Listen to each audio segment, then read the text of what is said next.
अस्सलाम वालेकुम, आप देख रहे हैं मुआशी तरक्की। साउथ एशिया में पिछले कुछ सालों से जो सख्त तनाव बढ़ रहा था, आज वो अपनी इंतहा को छू रहा है। चंद साल की सख्त खामोशी और रवादारी के बाद अब चाइना और इंडिया की फौजें एक बार फिर सीधा आमने सामने आ रही हैं। चाइना ने अपनी मिलिट्री को बॉर्डर के इतना करीब शिफ्ट कर दिया है कि लद्दाख से लेकर हिमाचल, उत्तराखंड, सिक्किम और अरुणाचल तक हर जगह नई एक्टिविटी क्लियरली महसूस की जा रही है। इंडिया के लिए सबसे बड़ा चैलेंज अरुणाचल का मसला बन गया है। चाइना ने इस पर अपना स्टैंड इतना हार्ड कर लिया कि वो अरुणाचल के लोगों को इंडिया का हिस्सा मानती नहीं। वो इन लोगों को स्टेपल्ड वीज़ा देते हैं, जैसे ये उनका अपना मुल्की इलाका हो। चाइना ने तो इतना तक कह दिया है कि अगर अरुणाचल के बाशिंदे अपना इंडियन पासपोर्ट सरेंडर कर दें तो उनको चाइनीज़ पासपोर्ट मिल सकता है, जो दुनिया भर में इंडियन पासपोर्ट से काफ़ी स्ट्रॉन्ग माना जाता है। ये बात दिल्ली की हुकूमत के लिए बहुत बड़ी परेशानी का सबब बन चुकी है।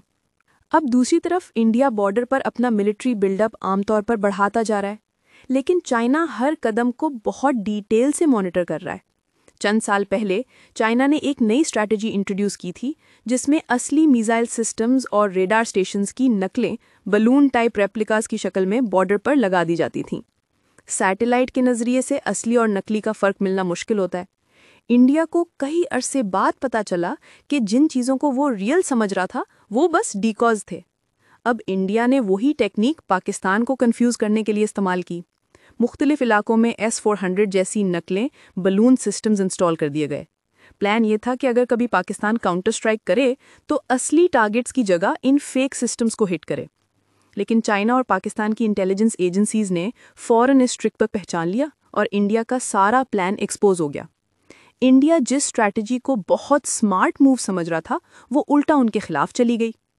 इसके बाद तनाव तब और बढ़ गया जब चाइना ने एक इंडियन वुमेन को, जो सिर्फ ट्रांजिट पर थी, एयरपोर्ट पर रोक लिया।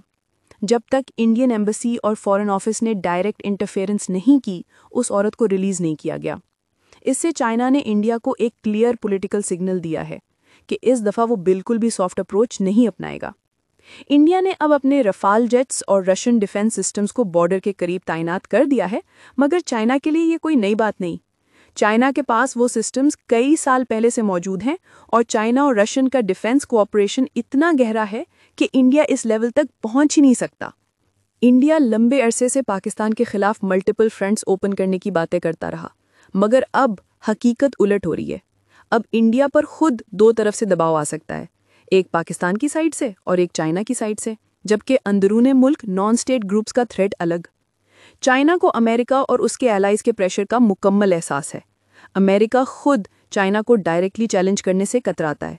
ताइवान और ट्रेड के इश्यूज पर चाइना ने बहुत टफ पोजीशन रखी हुई है। डोनाल्ड ट्रंप को भी चाइना ने सीधे सीधे अल्फाज में कहा था कि ताइवान हमारी रेड लाइन है और इस पर कोई कॉम्प्रोमाइज़ मुमकिन नहीं।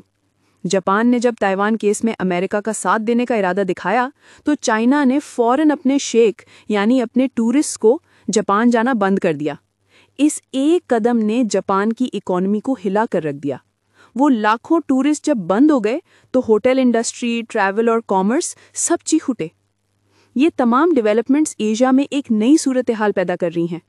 चाइना मुकम्मल तौर पर तैयार बैठा है कि अगर इंडिया ने कोई भी अग्रेसिव मूव किया तो इसका जवाब फौरन दिया जाएगा। पाकिस्तान भी इसी स्ट्रेटेजिक ब्लॉक के साथ मिलकर बॉर्डर सिचुएशन को बड़े गौर से वॉच कर रहा है। इंडिया का वो प्लान जिसका मकसद पाकिस्तान को कंफ्यूज करना था, आज चाइना और पाकिस्तान दोनों के लिए खुल्लम खुला एक्सपोज हो चुका है। हालात यही बताते हैं कि साउथ एशिया किसी भी वक्त एक बड़े कॉन्फ्लिक्ट की तरफ फिसल सकता है। इस वक्त एक छोटी सी गलती भी पूरे रीजन को एक नई जंग की तरफ ढकेल सकती है। आप सबकी मोहब्बत और सपोर्ट का शुक्रिया। मुआशी तरक्की पर हर दिन नए टॉपिक्स, फ्रेश अपडेट्स और यूनिक कंटेंट मिलता रहेगा। वीडियो पसंद आए तो लाइक, सब्सक्राइब और कमेंट ज़रूर करें। आपकी राय हमारे लिए बहुत अहम है।